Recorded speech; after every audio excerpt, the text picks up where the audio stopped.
are live from the world famous Fadeaway Barbershop, 3400 South Jones, Suite 21. And this is the Cloth Talk Show. I am BI Services, aka Bird the Barber, and this is... It's your boy Lauren the Barber back at it, man. Make sure I tap in Fadeaway Barbershop LV on YouTube. It's going crazy, man. Our subscribers going up and up and up, and we getting more likes, more interactions, everything. Everybody interested, and yeah, be a part of that. Be a part of that. We got coming up Christmas. Christmas is what, 2 days? What's today? 23rd? Yeah, 2 days. So I already see today and tomorrow is gonna be crazy. So yeah, I hope all y'all barbers is taking advantage, man. And while we on it real quick, man, what do you think, man? Because this is a high topic in the industry of the barbershop. People are charging more on Christmas Eve and maybe even today because they want to take advantage of the rush. I kind of understand it from one aspect, because you can only get so many people in a day. Everybody wants the spots. And let me see. Everybody wants the spots, but it's like, you know, I mean, still, you got your regulars, you got all of that, you know what I'm saying? I mean, do you want to charge your regulars more? Are you charging new people more? I don't know. What you think? No, I think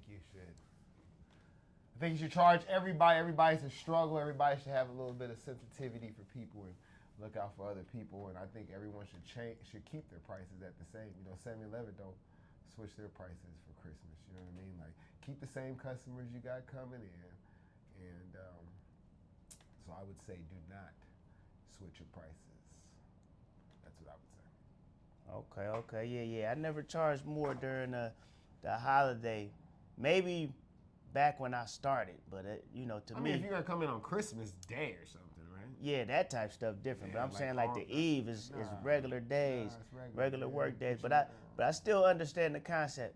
You know what I'm saying? I still understand the concept, because if, say, at the most you can get 15 heads in a day. You know what I'm saying? We only got a certain amount of hours, and you got 30 people that want to get in. You like, hey, well, I'm going to the highest bidder. You know what I'm saying? This day is always one of them days, you know. Highest bidder. Yeah, I guess if you busy like that, you're gonna have to. Yeah, cause it's like, yeah, if you got people fighting for positions, then yeah, you got to go to the highest bidder. Yeah. If you ain't got nobody fighting for positions, then why would you go up higher? Exactly. So that's what I'm saying. That's what I think that's the concept of why everybody. They fighting for it, then you got to do what you got as a business. You gotta do what you gotta do. So would you do that with your regulars, or just period, everybody? No, if they want it, then what can I do? The guy right here booked it already. They ain't got to know that, you know, that he's paying a little more, but he booked it. Okay. You know. And that's the case. See, now the thing is, we go off of apps. So people get in there. So it's like you got to have that already predetermined in your app. I know my app got that option. StyleSeat got that option to where they call it smart pricing. Yeah. And it just automatically set the prices for certain hours, what's my busiest hour, all that type of stuff. So you can preset that in advance for that day. So, you know, because if they get in there and book, now you can't call them and be like, yeah, I know you booked, but somebody here got 100. They pay before, you know, my customers on Booksy pay before they even. So once they pay it, if I cancel it, I lose money. Yeah. Booksy takes money away from me. I lose like $2 or $3 off the $50 haircut or something. If I cancel, it's a cancellation fee. They won't get it, I'll get it. Yeah. So it don't even make sense. So no, I'm not gonna do it like that. I got a remedy, but I don't want to say it because then the customers that's on the lower tier right here, people like, oh, that's what you got going on, you know. So I don't want to put mine out, but I got 3 different levels of customers. So the way that you would get it, because you would already be a VIP customer anyway. You know what I mean? And it's I've been doing this. I've been here 15 years now in Las Vegas. I've been cutting March of 2011. So what's this about to be March of 2001? So I'm going on my 15th anniversary of cutting in Las Vegas, Nevada, being a licensed barber in Las Vegas, Nevada. So that's a big whoop-dee. Yeah, so the question is, though, what is a presence? What is too much? what is a safe haven for a regular person? And when I say regular, I guess making 70, 80,000, 50,000, anywhere from 50 to 80,000, 50 to 100, I guess. What is what's a good price that you should buy gifts for family members, friends? I mean, to me, for real, I learned this a while ago that it ain't even really about the price. Because, I mean, just look at it. Like, I can go to Family Dollar and get the same thing that I could get from Walgreens for a lot cheaper. So it really ain't about the price. You know what I'm saying? But then also, it depends on what it means to that person. And I learned this from a kid's birthday party a long time ago at Chuck E. Cheese. And, had all the ballers brought their kids and everything. And, they want to impress everybody, so they bought the birthday kid something expensive. Kid looking at it, they don't know how much it costs, you know what I'm saying? And then I come through, I bought a little Hot Wheels joint, you know what I'm saying? Because I was thinking, I was like, the kid going like this. Kid jumped up and down over my little Hot Wheels present versus these hundreds of dollars that they done spent on clothes and all this type of stuff or whatever. That's like of a brand that the kid ain't even excited about. Ain't no Disney, no cartoons on there, no nothing. You know what I'm saying? So it's about the sentimental value. But like, if you're trying to just look at it as a whole. Well, I'm just saying, like what's being responsible, for a gift to give people this Christmas, Okay, so yeah, you're talking about. Don't go overboard, right? 200 is probably too much for a gift. For every, like what would be, your cutoff? Yeah, I mean, like you said, okay, I'm making 80,000. Well, 1% of 80,000, and then you can't just say 80,000. 80,000. Yeah, 800. that's $800. That's a ton. You feel what I'm saying? Like, I mean, so we going down like point two, like, you know what I'm saying, 0.2 to get to $200. You feel what I'm saying? So, but now or something like that. But the thing is, how much are you making after you pay all your bills? Because like I said before, 80,000 for somebody that's an employee that's getting the taxes taken out their check before they even get to write anything off or anything like that. You at about, so let me see, let's 30%, 24,000 from that. You really making like 50,000 for real, because all of your taxes and everything that comes with it is getting taken out before you even receive a dollar. With an entrepreneur, if I'm making 80,000, I got all kind of tax write-offs, and I got some other stuff that I got to write off before you even take a dollar from me. So you're only taking away from my profit. And if I didn't even have any profit, then you're not taking nothing away from me. And then if I got kids, something like that, I'm filing, you actually owe me some money, IRS. You know what I'm saying? So that's the benefit of being an entrepreneur. You get what I'm saying? So that's what I'm saying. But at the end of the day, I say that to say this: it should be a percentage of what your profit is, not just your overall income, because you have to pay your bills first before you spend a dollar. You know what I'm saying? Okay, so remember when we went to the schools, you were telling people about, if you're homeless or, what were you saying before you filed your taxes, you can go down to the welfare department. Yeah. Can you explain a little bit of that for some of the people out here? Because you explained it to the schools, and they got the info. They got the gyms. But can you go over it real quick? Yeah. Well, in the case, because we barbers, you know what I'm saying? In the case of a barber, your first year, you're not making anything, right? You know what I'm saying? You haven't filed any taxes. Or some of y'all. If you worked at 7-Eleven, though?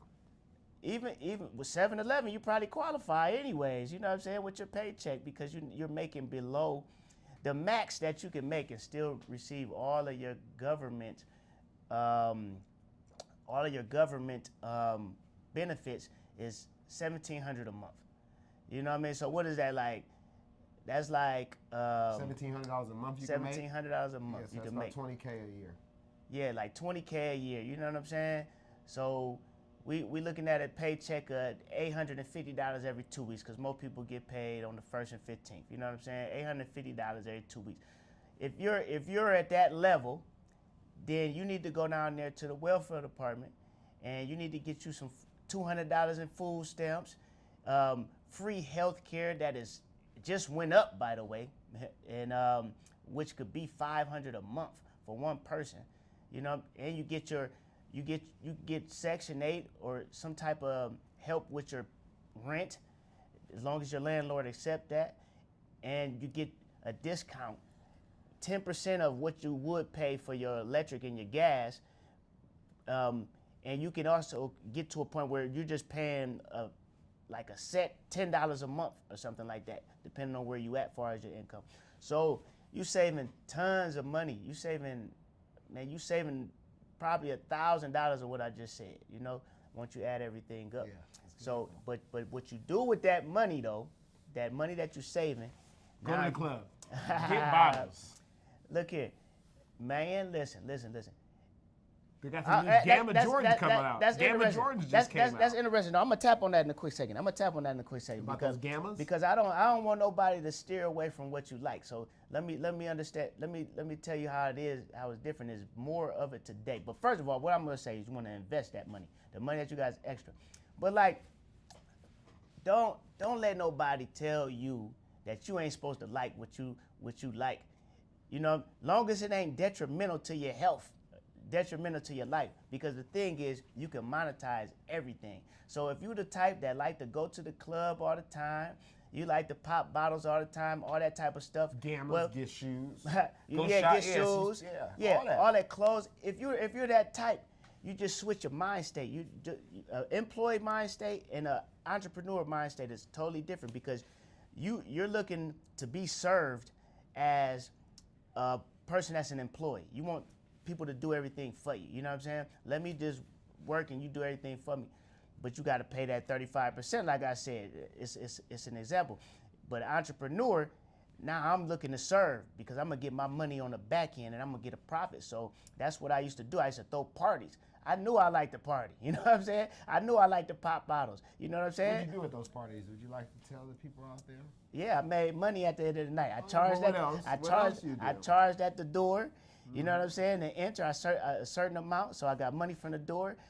When I rented out the halls, I had the liquor for sale. We found out a way in order to get a temporary liquor license. So we bought the liquor, then we had that for sale. Then when my guy opened up a club, I was the guy that, you know, I'm gonna pop a bottle. You know what I'm saying? So guess what? He let me take over the bottles. I used to go get Moet for $42 from the drive-through, and I sell it for $90. You know what I'm saying?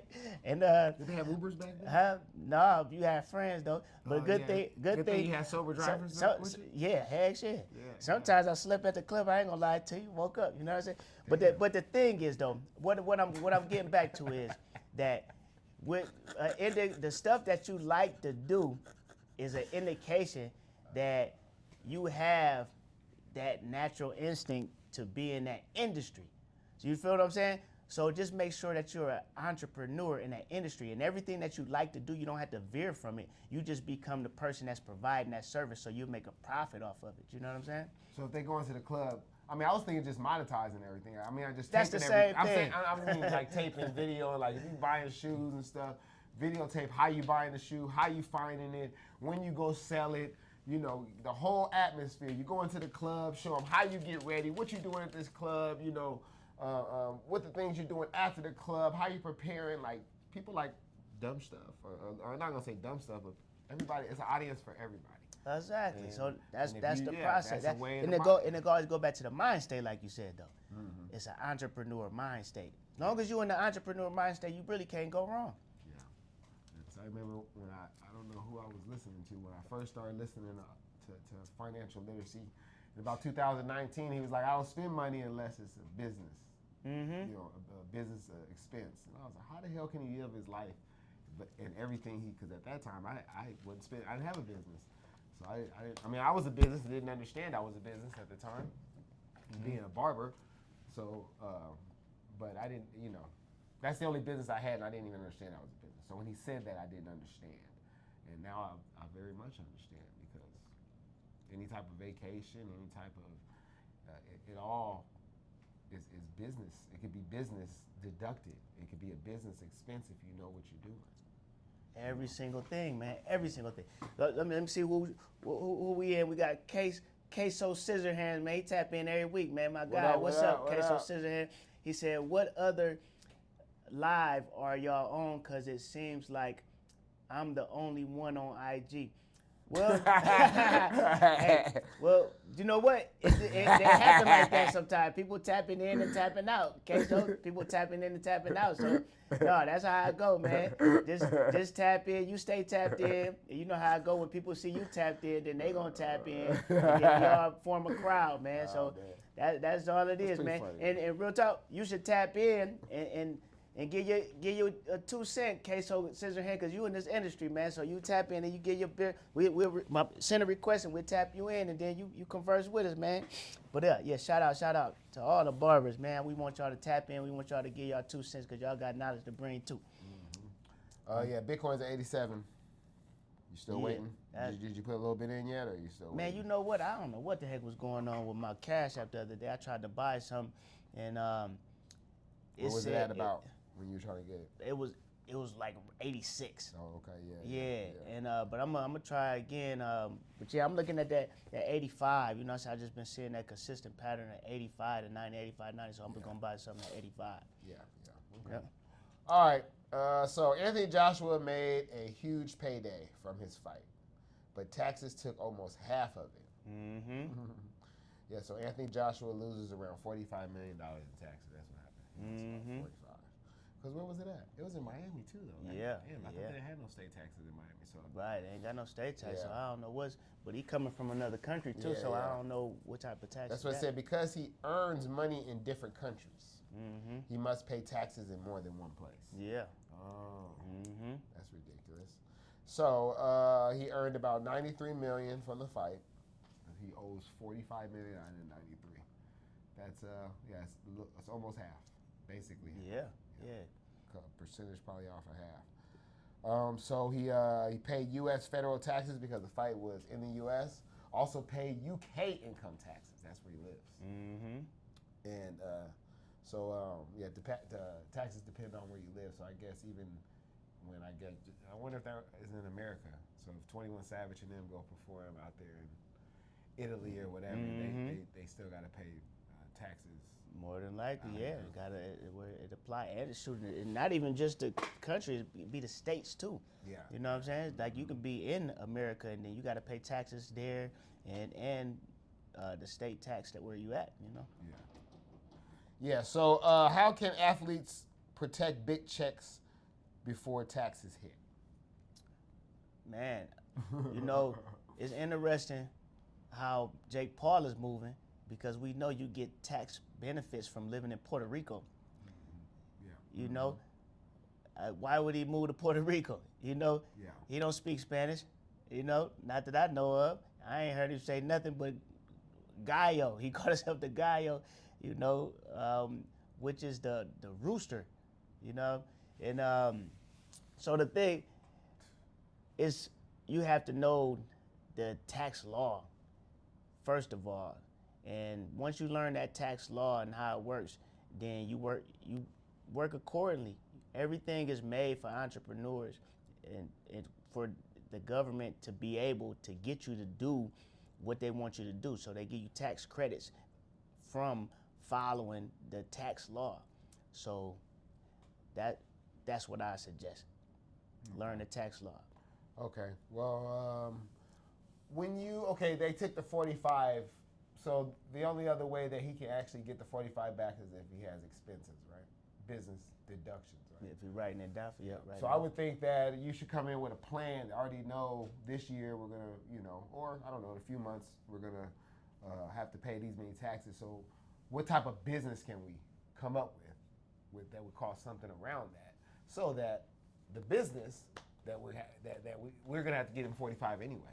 So why don't we put the 45 into some type of business and some type of real estate and some type of investment, so that when they come to take the 45, I have expenses that cost $35 million and it's actually making you money. So that's obviously you have to talk to a tax accountant and all that but I would think that would probably be the best way because you would have to spend anyway. Because some people like they give it donations, right? They give it to charities and stuff since they got to do it anyway, right? Exactly. You know, so why wouldn't you just put in a business there? Exactly. Or put in some type of investment. Exactly. That you can get the taxes taken off of. So that's what I would think. No, that's the truth, and you know, it just goes back to what I was just saying. No, you know, the tax law isn't hard to find out nowadays because you got ChatGPT. You know, so you ask those questions to ChatGPT according to the places that you're gonna be making money in, and you know, just tell the ChatGPT your whole situation. I live in the UK, but I'm about to fight in Miami. I'm making this amount of money, and I'm trying to pay as least amount of taxes as possible. What is it that I can write off according to the tax law in both of these places? Yeah. And it'll give you what you're looking for. Yeah. And then guess what? This is the key to getting a great prompt. You say all of that. You just do a voice prompt or whatever, and then once you do all your dumping, you go back to the beginning of that prompt, and then you say, make me a prompt for ChatGPT from the information in continuation. Boom. And then ChatGPT is going to take your information that you just gave it, and then it's going to make a super prompt to talk to itself for you, and then you copy and paste that. You copy and you paste that into another chat, and then boom, it's going to give you everything you're looking for. Okay. So what lessons can business owners learn about earning money in more than one state or country? So a barber, right? I guess you can earn money in a different state, right? People go to different states and take care of families and weddings and basketball games or whatever. Right. So what lessons can business owners learn about earning money in more than one state or country? You gotta know that it's tax benefits too. It's tax benefits now. Like, it's the great book, Tax-Free Wealth. This is the time to read that right now as well, where he speaks about an interaction between Las Vegas and Phoenix.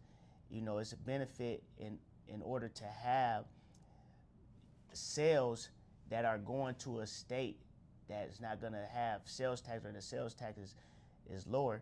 But then also, if you're doing something for somebody, like if you got two different businesses and you have this business serving this other business, then that's a way to get paid from.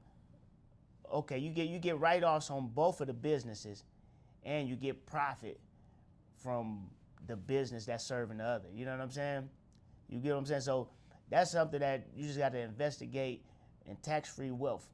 But after you investigate, then you have a tax strategist. I have an accountant, so I do my investigation, and then I come to my tax accountant, my tax strategist, and then now I have an educated question for her, and that's gonna bring the best out of her. You get what I'm saying? It's just no different from like we talking about boxing.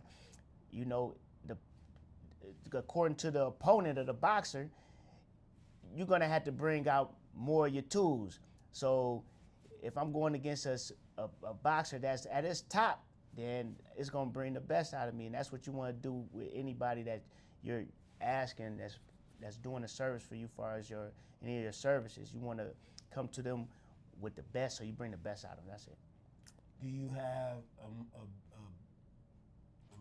trying to ask the question. Do you have more respect than you did before for Jake Paul after taking that fight, and what happened? what do you? Go answer that question first. I mean, man, You said you would, right? Didn't you say that before he fought? You was like, if he fight that Josh, I'm gonna give him all the props. I mean, I got that there, and I do, but it's to an extent. I respect that you brave enough, because I respect the bravery, but the wisdom in it, I don't know if it was wise to do it. He got his jaw broke on both sides, and he's gonna have to be wired up. You know, I gotta check on his page. I don't know if he wired up already, but I would assume that they wired him up already. So now he's gonna be on a liquid diet. He's gonna lose a bunch of weight, and I don't know if his jaw is gonna be the same ever again. But it could have been worse. He started realizing that while he was in the ring. That's why he was running around, falling, tackling him. You know what I'm saying? He was in there scared to death. You know what I'm saying? He said he was falling because he kept trying to hold Francis up, and he said Francis. Not Francis. Joshua. Joshua, huh? and he said that Joshua was maneuvering and letting him fall, and he said so but that was his tactic. So he's obviously so tired that he was trying to do that, but because it looked like he was trying a double leg and single leg like in wrestling. Yeah. That's what it looked like to me. Yeah, man. But he said that no, he was falling because he kept trying to grab. Yeah, his lack of skills. You know what I'm saying? And energy. His lack of, and you know what what takes your energy away is when you're scared. He was in there He was in there scared to death. You know what I'm saying? You know that running. His body was weak because he was scared. You know what I'm saying? That's why first thing first, when you show a bully you're not scared, you didn't already beat him some type of way. You get what I'm saying? That's why you always, everything is about being calm, you know? That's why, and he's a master of meditation and all that type of stuff. He's been doing this for a long time, but it got him this time. That fear got him this time. I seen it all. I seen him go all 10 rounds. I guess he's been fighting 10 rounds. Jake Paul. I think 8 at the most. I don't know if he did 10. Okay, 8 rounds or whatever the case. I ain't seen him get that tired at all. He was. It wasn't even the 6th round. He was falling everywhere by the 4th round. You know what I'm saying? And I bet as soon as he felt a touch from Joshua, he recognized how real it was when he was up in there. And he was like, oh, snap, I can't keep taking these. And he was running everywhere, falling. He ain't looked like this in no other fight, man. And he can be like, oh, no, because I was grabbing him, but he was shaking me off and stuff like that. That's skill. His skills. His skills is, but that ain't no excuse. That mean that you got in there with a veteran, and you thought that you was going to be doing some rookie stuff, and it was going to be good enough. Nah, man. He had everything that you came with. He had something waiting for you, man. And, so but back to the question, what I'm saying is, I respect bravery, but I respect wisdom more than I respect bravery. And and they can both look the same sometimes. You know what I mean? Okay, because what I guess I meant, do you like him more? Do I like him more? Do you have more of more respect for him for getting in there? More love for him now? Yeah, because he was just knocking out Nate Robinson. I didn't like it too much. Yeah. No, I do respect that he took the challenge.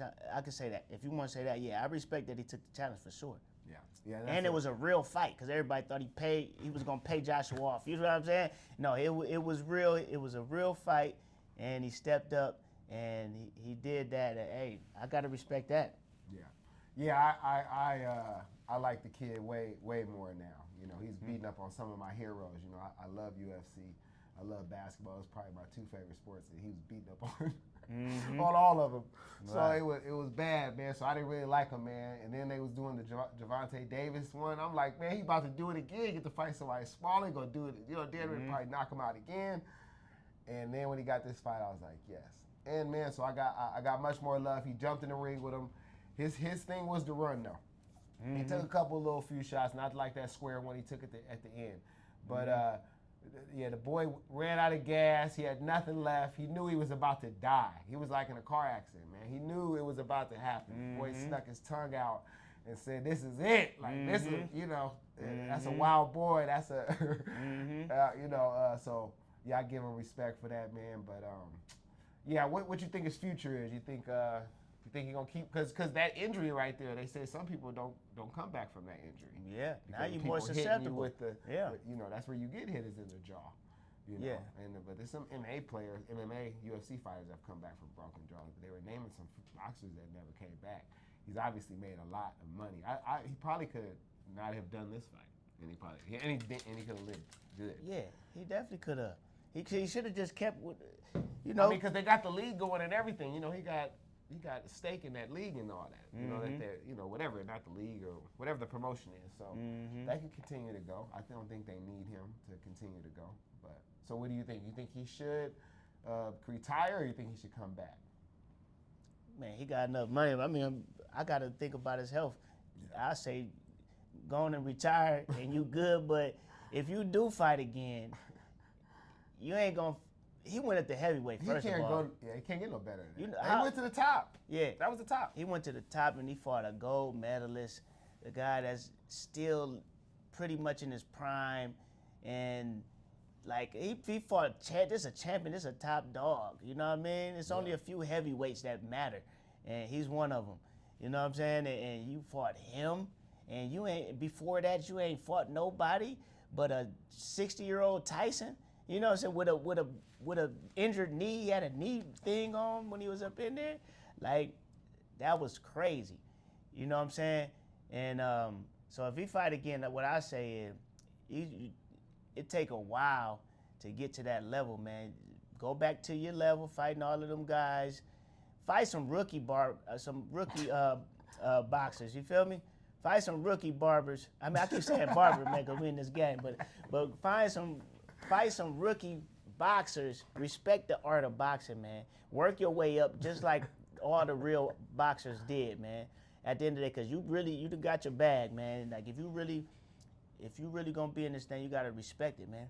That's all I'm saying. I think he should retire. I think or just take a bunch of YouTube fights or whatever. Like I don't think he's really trying to win a real title. If he is, then get your butt back in there and fight again. But if you understand that you're probably not really going to be a real champion of those 3 or 4 belts, and you came to entertain, man, this is what you've been doing since you was a kid. That's how you got the YouTube following stuff. You was an entertainer, and you've entertained, and now you've made enough money to live good and build businesses that will hopefully continue to build on. So if I was you, I was your family, I would tell you to stop fighting real people. You want to fight some YouTubers and make a little money, that really can't break your jaw more than likely, then do that. But I don't think he should ever get in the ring with somebody obviously that big, that good, Yeah, this was crazy, man. This was crazy. It was crazy as what I thought it was as soon as I heard the announcement. I'm like, this is the wildest thing. The only boxer that he fought that you would say they're in their prime, not that they're good or not, but they're in their prime is Tommy Fury, somebody that's a professional boxer that's still young and got years. He lost to him and he was sorry.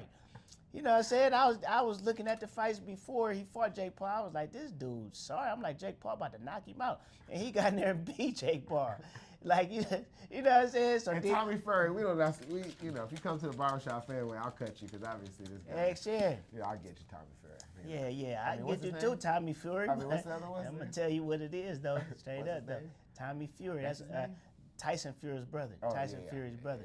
Yeah, Tyson Fury. It is what I mean. Respect for him getting in there. He ain't sorry like that. You know what I'm saying? He a boxer, but I'm saying compared to the boxers that I see, you know what I'm saying, that I've been watching now, he ain't not even close on their level. Okay, so how should barbers and freelancers plan taxes the same way athletes do? Shoot, how do that? What you mean? Like, how do athletes do it? You mean? Well, how they're doing it. We're just talking about him doing businesses or charities or like you said, look up taxes. So how should barbers do that? What should barbers take from that? Yeah, the same exact method, because just like they're entrepreneurs running the business, we're entrepreneurs running the business. So we need them, and you don't need to wait until you get $1 million to start managing yourself as if you have $1 million.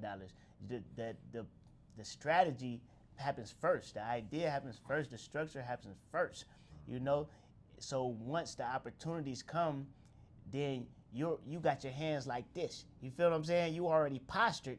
You feel what I'm saying? Like when the receiver go and get the ball, he don't wait until the ball come and then he position himself. No, he already got himself ready. So that thing just drop in his hands. You feel what I'm saying? Yeah. Like that's how everything works. You know what I'm saying? So you have to operate. If you believe that you're gonna make $1 million, you gotta posture yourself if you're gonna get $1 million. And this is something too I want to always emphasize for a barber, and because you're in Las Vegas, this is the real deal. Like, if today you get a call from whoever is your favorite, let's say Drake is the person's favorite. Kendrick we on the West Coast. Kendrick your favorite. He's more popular now. I guess I don't know. But we're not on the West Coast. So I mean, people consider this the West Coast. All the more West Coast people are here than anything. But if their assistant calls you today and be like, "Hey, Drake, he gonna be here at 5 o'clock. Need a haircut, boom, boom, boom." Would you be comfortable going in there the way that you're looking? Do you got your tools already? You got your backpack already set and the tools to load up in there and all that stuff. Are you prepared for that call when it comes? Because the opportunities happen like that all the time. I get them all the time, like real talk. You know what I'm saying? They call me out the blue, and I just got to pull up. You know what I'm saying? Talk your stuff, man. Talk it. I'm just saying though, but I'm just saying like it's just real.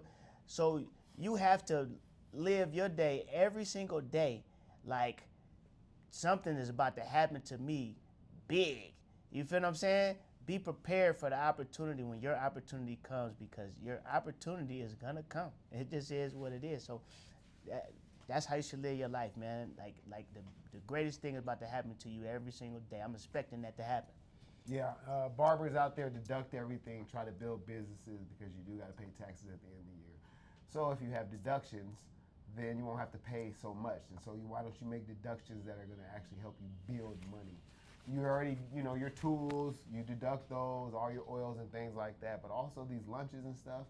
If you and your boy go to lunch, y'all talk. I know y'all gonna talk about some barber stuff. I know y'all gonna talk about bettering you guys and bettering bettering your business, bettering your craft and all these things. That's a business deduction. That is a business lunch right there. You get 50% off of that. Just get the receipt, write on the back of it, and say exactly what happened with the date, who you're talking to, what you guys talked about. Put it in your monthly expenses for the year, and you get to deduct that at the end of the year. You know what I mean? It's a bunch of different ways. Go to the hair expos. You got to drive. You got to, I don't think they not clothes, but you got to drive. Clothes too. It's a uniform.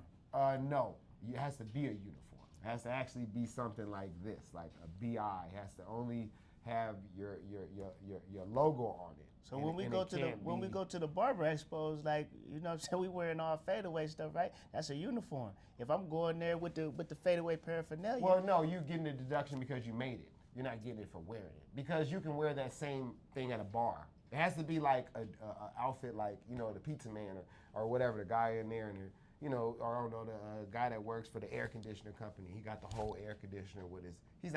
He can deduct that whole thing because that's a uniform. You get what I'm saying? If I'm going to let's say that, because you're making yourself a job. So when we went there, to the Barber Expo, yes. We went there to record. We did content. Yes. We did reporting on what's going on there, yes. and stuff like that. Yes. So you have to make it a job. You know what I mean? When you go in there, and then everything could be attached right off. That could be a uniform. That's what I said. No, it's not a uniform though. You're only gonna get it. You're only gonna get that written off if it's really. Like I said, a plumber has a uniform. He can't take it to. You can take that Fadeaway shirt and go to a. Well, what I'm saying is that, are we reporters or not?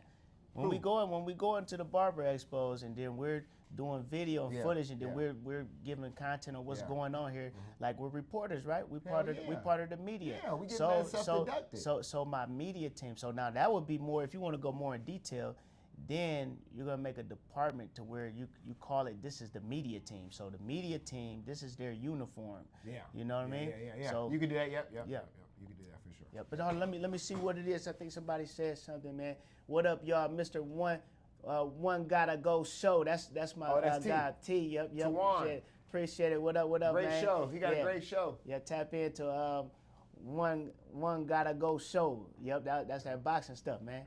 That talking about everything. Yes, sir. Okay. You know, him boy, and his wife on there and all that, man. Okay. Yeah. They got a great show. That's what up. Yeah. All right, so the NBA allows investment firms to own stakes in teams. You know this has never happened, right? They allowing, say it again? NBA allows investment firms to own stakes in teams. Wowza, okay. The NBA changed this rule so big investors can buy parts of more teams. This helps teams get more money, but also changes who controls the sport. So firms can own stakes up to eight teams. Max 20% in one team. So the max you can own is 20% of a team. Total firm ownership capped at 30%. Private equity already owns several teams. So private equity already owns some of the teams. That's what, remember the Clippers, they were owned by a private equity. And that's why they were able to, it was the NBA's private equity, but they were able to stop the trade that stopped Chris Paul from going to Lakers. Yep. Yeah. I mean, not the Clippers. They owned New Orleans at that time. That's what it was.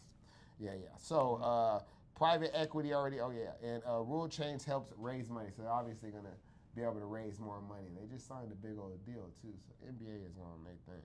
So does more investor money help or hurt players and fans? I mean, like you said, now you allowing more control. Say so. You know, you said the highest stake that they can have in there is 20%. Or 20%. I don't know how much control that gives 20%. You because, I don't know how much control, but you got more opinions. Anytime you got more opinions, it's gonna cause a little more of a delay and stuff. You know, now you have to have the majority in agreement in order for something to get passed. So if you got more voices, then it takes more to get the majority in agreement. So, because also, now if they're adding on to it, the only way that's going to benefit more, if they're adding something else to the league, if they're giving more expansion, more reach to that specific team, or just in general, the whole NBA as a whole is giving more reach to them worldwide, then the players are gonna obviously benefit more, because the same as when they had got that TV deal, the pay for the players went up exponentially. Like, it was unbelievable. It was like, goddamn, I forget my guy's name, but he was with Cleveland Cavaliers, and LeBron he had to rely on him because everybody else got hurt. He's a white guy, but he was like from Ireland maybe, or something like that. He was with the Cavs. Oh, your boy, what's his name? I forgot. Not the center. No, you're talking about the point guard, right? Or whatever. Yeah. Dunny or Dummy or Dunny. Start with a D for sure. Yeah. I know you're talking about. I forgot. So they got that TV deal that year, or like right after that championship series, where Bron, pretty much everybody thought Bron was gonna win that by himself, but they gave that guy the amount of money that usually a top person in the league would get, based off of the fact that they just got more money, access to more money from that TV deal. So it was unbelievable to me on how much more money that added to it. So now these investment firms are adding that type of aspect to the league. Now, then it's gonna obviously benefit more though. Yeah, so I think it's gonna help the players because they have like a union for the players now. So they meet up with the owners and stuff like that, so that contracts aren't, they're both in agreement with how these contracts are being. So if more money comes to the table, then the contracts get bigger. So and so if there's more, that means more money coming into the team. That means more money should be here. So that should help the players with bigger contracts. Fans, I would believe, is probably going to hurt them a little bit. I think it would, in a way that the tickets will go higher, but it may help them in more access. Maybe they'll put more access on things that more apps and other ventures that you can see the games and see access of them maybe in practice or flying or just make things different. It's different. We're going into a different world now. More access means more money, means more people starting to like you now. If it's on more TVs, you start to, I like this kid. If you see him, like, I don't know, it's a guy named, I think his name is J.J. Stokes or something Stokes. He's the #1 player right now. He's playing with Jamal Crawford's son out there in Seattle. But I was like, I was cool with the kid, but I watched a little documentary on YouTube about it. I'm like, oh man, I really like the kid. Now I seen how he was with his brother and stuff. So just more access makes you to like more people, and if you can if they can get more access of these players, that's why they do all these interviews and stuff. I know they be mad and they got to do all these interviews and stuff, but that makes their business grow.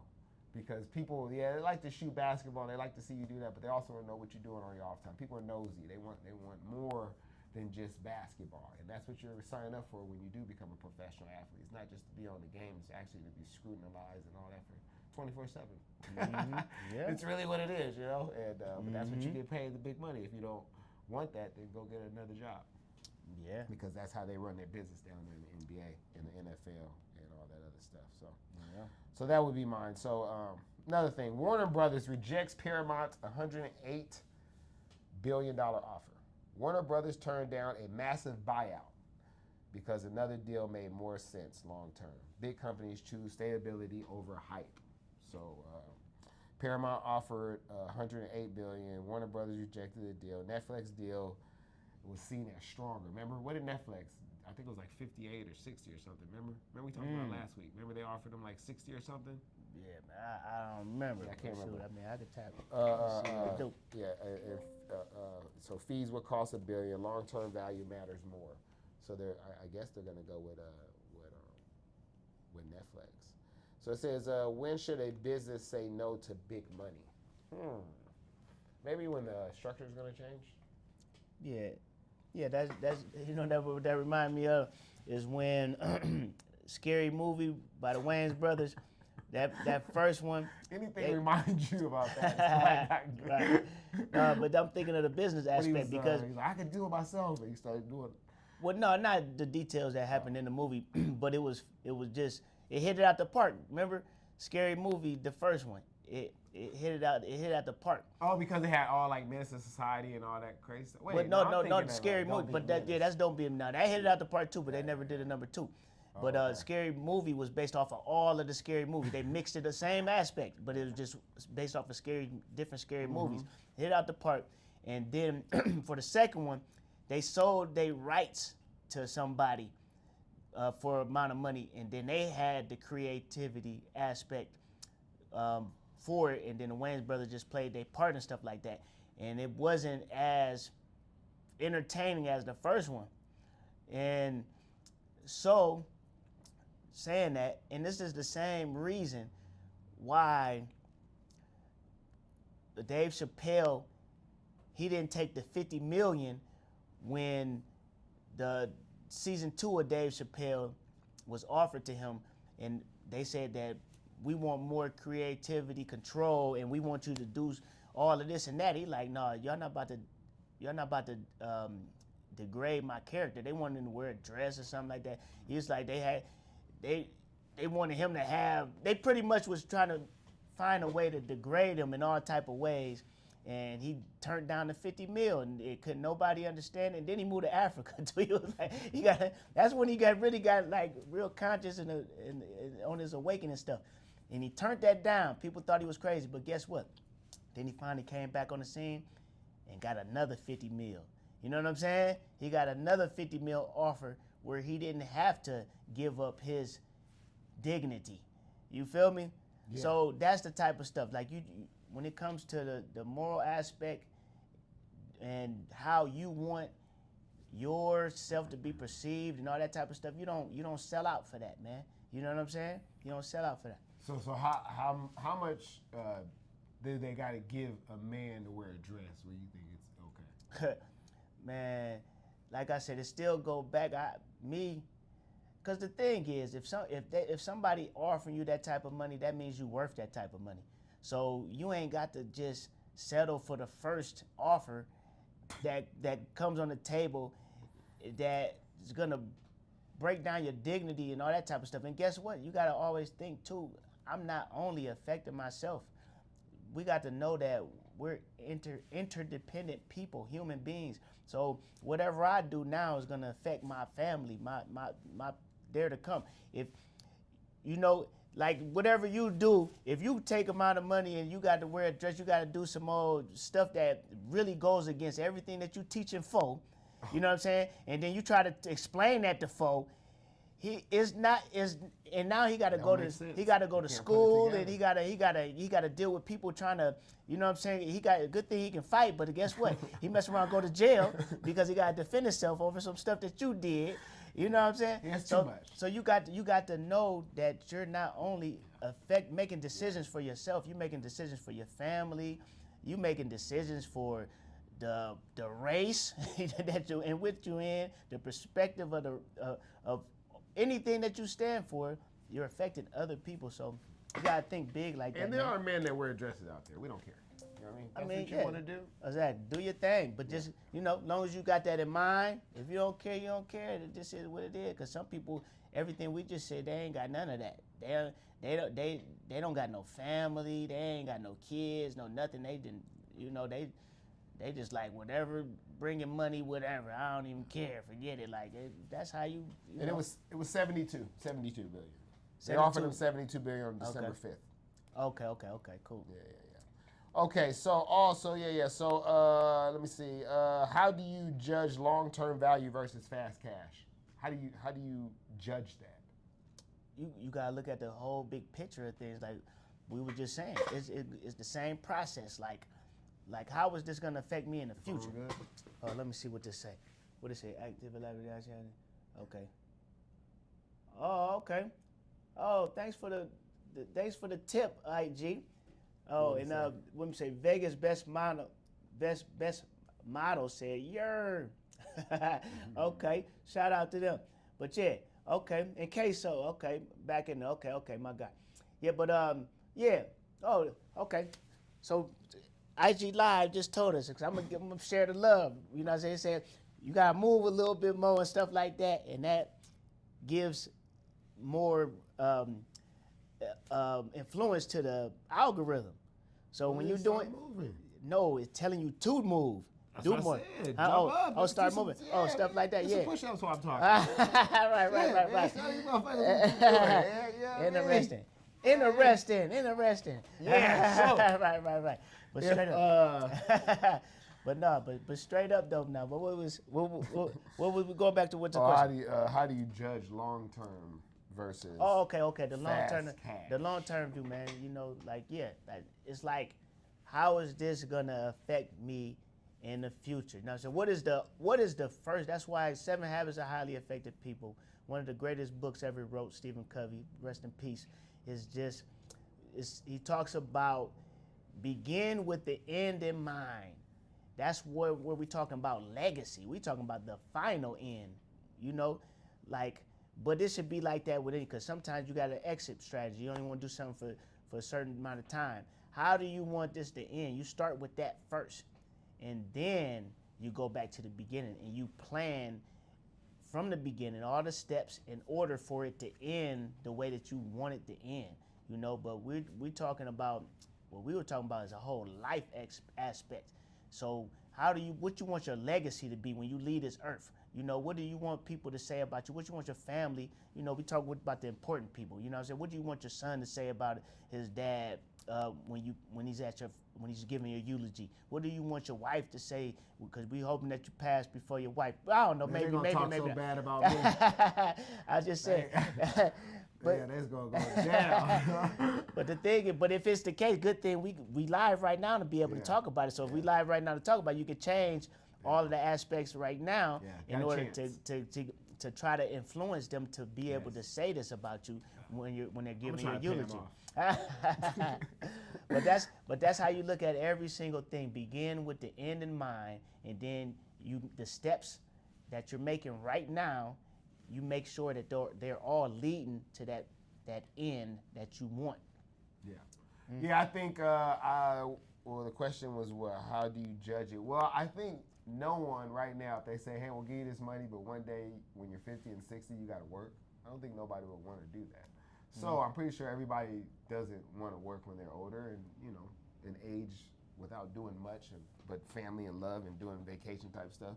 So I would think that they would judge it by, we have to get the fast cash flow and put it into the long-term investments, long-term dividend-paying stocks, real estate, in land that's in good areas that will appreciate, you know, that will that has the best chance of appreciating. Nobody can tell the future. But like, man, I was just driving over here on Blue Diamond and all that, and it's crazy how all that stuff is just being built on Buffalo and all that stuff. It was all dirt when I got here. I seen all this stuff being built, man. And what was I trying to say about that? So you know, if you knew early and you invested over there, you're doing great right now. You know, and you're probably gonna do great forever because that area of Las Vegas, Nevada is just new and it's nice. It's just it's nothing. You know, it's not. You know, some of these areas that are old on the, you know, the east side, some north side, some, you know, like those places are old and they're not, that value's not going to go up as higher. It may stay, it may even go down a little bit, but Vegas and whole, all real estate has gone up since the 60s, right? Nothing is less than what it was in the 60s. So right? this is just a good place, period. But that's it on a macro view too. That's why we gotta think big. We don't think so little. Like what are the cities? You know what I mean? What are the cities that's gonna go up? What folks thinking like? What is the country? You know what I'm saying? Folks thinking big. You got to think big like that. What is the next country coming up? Because you said when you left that you didn't believe keeping that real estate that you had out there was going to appreciate good enough to be able to do something with, right? To me, more of anything to me was that the quality of people that I had to choose from to manage my place while I was here. It didn't it didn't make no sense. I was having trouble having people manage the place and when I was there. Licensed real estate agents, right? Property managers. I had a licensed property manager handling the place. The test and everything. The whole hookup. They had a management company. Okay, do you think if you had ChatGPT and stuff, you think you could have found better people? Oh, ChatGPT would have definitely, any aspect of anything. Yeah, it could definitely. It would have helped me in every aspect for sure. And, you know, and but you know, at the same thing too though, you don't want to believe that you're gonna knock anything out the park on the first play. If you do, then you got to kind of tie that to a little bit of luck. You know what I'm saying? Yeah. But like, the process don't go like that normally. You don't knock stuff out the park. You don't be great. You don't be like the best on the first one. You got to allow the learning process, the weeding of the garden, and all that type of stuff. So yeah, but that's all. That's all. Okay. Well, let's see. Okay. The Weeknd secured a $1 billion. He secured $1 billion while keeping his music rights. So the Weeknd made $1 billion deal, but kept ownership of his music. He used a smart partnership instead of selling everything. Like Irv Gotti sold all of his stuff. Who else sold all of his stuff? Somebody else. Was it Justin Timberlake? Oh, for real? Yeah, I think Justin Timberlake sold all his stuff. It was somebody else. But but he kept the ownership. He kept he kept ownership on it. So so it's a $1 billion partnership deal. He keeps full music ownership. The deal runs through 2025. But it's 2025 now. So it'll start now, basically. Joint venture structure and control stays with the artist. So he controls all of it. So how can creators use partnership instead of selling their assets? Yeah, and that's what you do. I like what we watched a video. Well, I watched it at least of the interview of the guys that own the app called Squire the other day. They were on Earn Your Leisure, and I like what they said, far as getting somebody that knew tech. They didn't know tech. They had the idea and all of that, and they planned it out how they wanted to carry out. But they said more advantageous was to get that tech person's stake into the business. And their reason is just what I found to be true too. When people don't have skin in the game, they're not gonna give that type of effort that someone else would. But at the same time, they kept the majority of the stake in the business so that they can have more rights to be able to make decisions. But now I think they're at like a 50-50, but they still have the decision making. They still are the owners of the business and stuff like that, you know. But it speaks to the collaboration that helped them get to where they're at because they didn't know tech. So you do have to have. It's more effective to have people have skin in the game, but you don't want to give up that control to where, like we were just talking about with the Dave Chappelle and Marlon Wayans, because now you're giving your integrity away. You know, that's how you gotta look at it. Like if I'm giving you the majority of what I created that came out of my brain, my idea, what the end that I had in mind, then I'm giving the integrity of the business away. So it's not even worth it. You know what I mean? You're pretty much like an employee at that point. You know, so yeah. Yeah, so how can creators use partnership instead of selling assets? Using partnership. Partnership is hopefully going to help you with money, help you to fund more of your ideas. So instead of selling it, I mean, if you're done with it and you don't want to, but an artist like someone with music that has that, yeah, I would think that you would want to use the money to expand instead of just selling it all. Man, I don't know what he's gonna do. I mean, they're buying it for $1 billion, so like, but he owns the ownership, so like, what are they actually getting off of it? You know? Right, we're gonna have to go more in detail. Maybe with he that still one. owns it, but then all the money goes to them, though. Mm-hmm. Well, I tell you this though, it's right now it sounds like a great deal. Yeah, that's for sure. But I'm definitely gonna go more in detail that. because that's something to learn from. Yeah. Okay, so Visa says AI is already making purchases. Visa says AI can now shop and pay for people. This changes how money moves and how people buy things. So should barbers be prepared for AI customers? Huh? How we go? We cutting hair, so we can't cut no AI hair. Yeah. It's really saying should businesses prepare for AI customers? Businesses for AI customers. All I can think of is like if we got stuff for sale and then the people are sending they're using their AI agents to shop for them. They got AI robots coming too, right? They're gonna walk up in here. Yeah, that type stuff. Yeah, so they come in. Yeah, if you got something for sale, like us barbers, obviously we're not doing no services on a robot. You know, at least I know near future. I doubt it though. So what risks come with AI spending, handling your money? What risks come with AI handling your money? Well, obviously, people are training and controlling, giving orders to AI.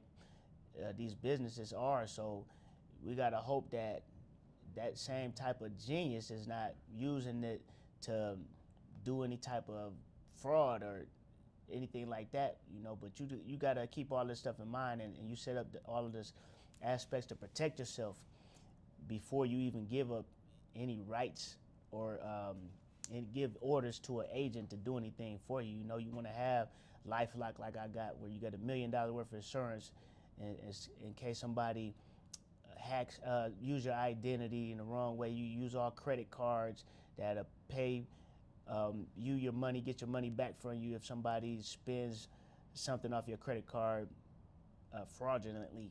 You know, stuff like that. So you got to keep that in mind.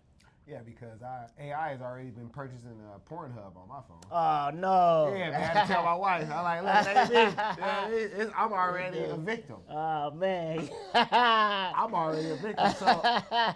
So I don't, so you got to watch that. You are risking that. And but other than that, how does I think businesses should prepare for AI. I don't know exactly how you would prepare for AI, but I mean, I don't know how. Maybe they're going to call, like you said, come in and purchase things.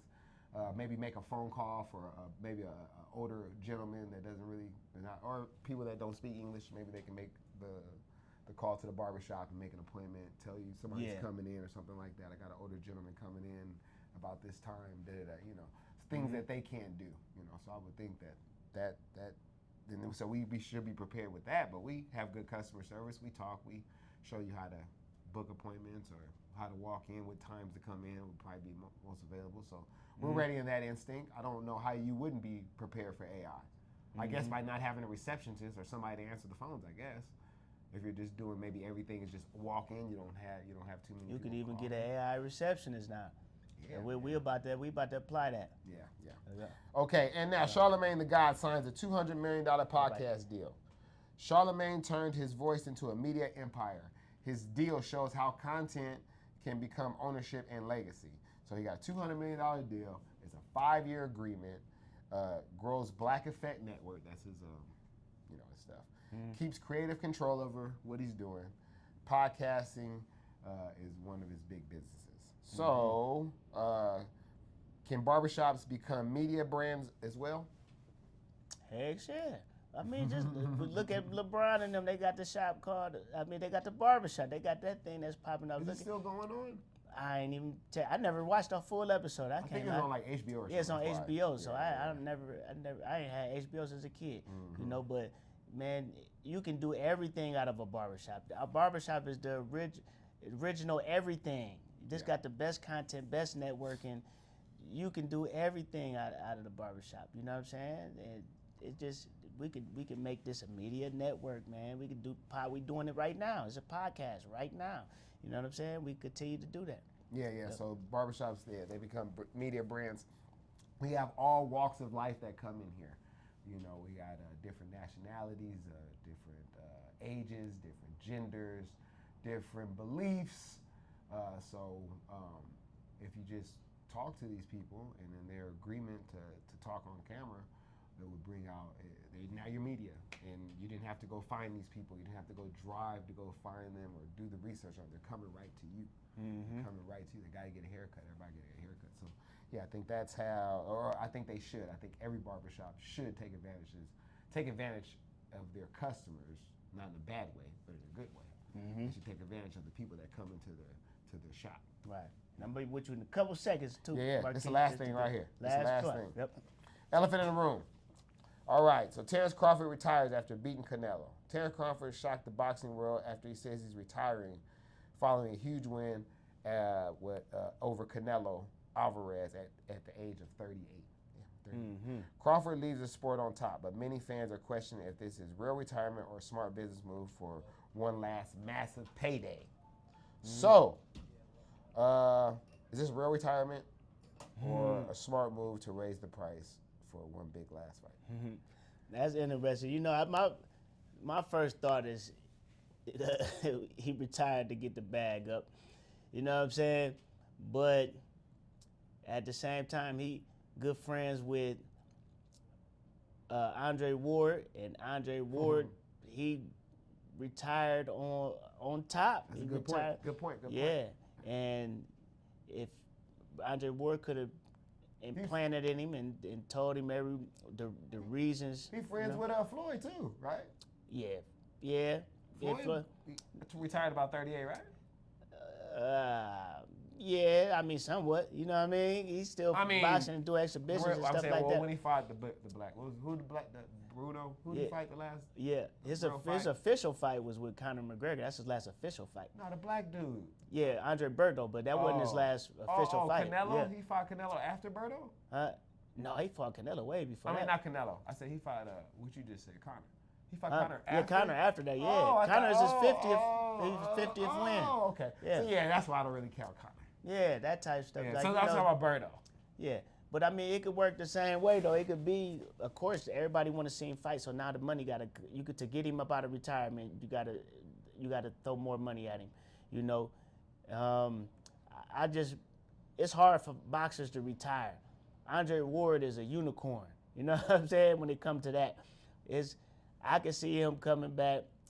Boxers can't stop fighting for nothing, man. Definitely when you undefeated and you ain't even had a close fight, for real. You know what I'm saying? Like, it's a business. It's a business, and I believe that he's doing this to get a last fight for sure, a big last payday fight. And I think he should be doing what Mayweather's doing. I think Mayweather's taking maybe I haven't seen him take any damage in these fights he's been fighting. Irv got it. John Gotti's stepson or something. Yeah. And all these YouTubers, was it Logan Paul and all like, I was Right. taking any damage, you know what I mean? So I think Nah. Terrence Crawford should be doing things like that. But I think he should tell people he's retiring because that's how, you know, the negotiation is much better in your favor if they have to bring you out of retirement. And it looks better and all that. So I think that's definitely what he's doing. So yeah, he's 38. Do you think that's the best decision for him for his health though, if he does stop? Yeah, because he the one that said it. He don't even let none of his kids box.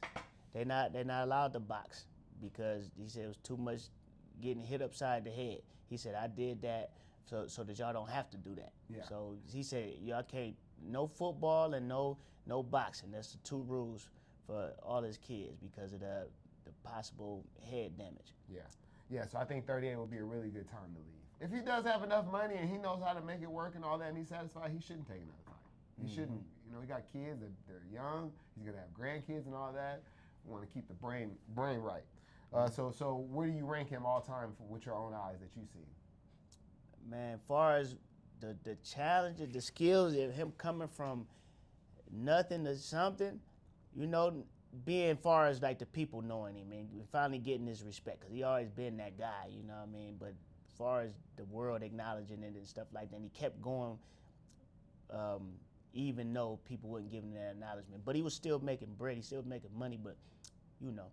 But yeah, nobody ever went to 3 different weight classes and was undisputed and beat the top dog to do it, to finally put the icing on the cake, man.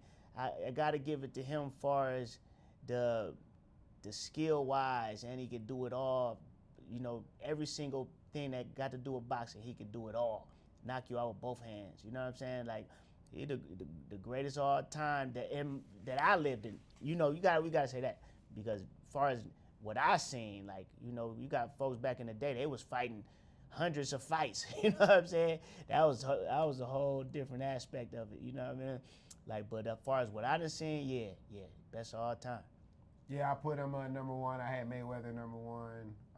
And it has to do with a lot of your record as well, as in if you never see somebody lose, then it's kind of hard to rank them lower, you know, because Roy Jones, obviously, you know, Mike Tyson, Lennox Lewis, you know, all these people I grew up watching and seen watching. They were the best of the best, but they also did lose. I never seen Mayweather lose. I never seen this dude lose. And Terrence Crawford him beating Canelo's the you know, that's the biggest.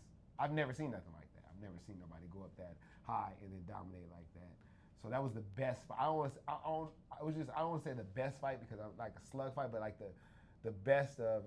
You didn't think he was gonna win, and he went up and did that. That was the best I ever seen in boxing. It was that lopsided, and he went in there and not just knocked him out like. What's the boy's name? Buster Douglas did to Mike Tyson. Right. You know what I mean? Like that was almost a fluke. Not really a fluke, but almost a fluke. You know what I'm saying? Like Terrence Crawford went there and dominated him. Right. And Canelo ain't want to fight him no more. Like, Yeah. I never seen nothing like that. From which we thought to that, I ain't never seen nothing like that. That was like if Jake Paul would have went there and dominated him. What's the name? That almost, yeah. But no, I agree. All right. So that's it. That's all. Thank you for tuning in to Cloth Talk, where we put the financial literacy with the barber in. What you gotta say? Yeah, and that's it, and that's all. Make sure y'all tap in. Fadeaway Barbershop LV on YouTube. Subscribe right now. Go to that Cloth Talk podcast. I just put out another interview that I did at the biggest little expo. I put that out yesterday, so y'all make sure y'all tap in, get all that info, all that great info on how to take this barber game to the next level with financial literacy. Learn how to manage your money, and then you'll realize you're making more money than what you think. You know what I'm saying? And a lot of times, more than what they telling you what to do. You're making more money, but you're just not managing it right. So manage it, invest, and let's get it. Peace.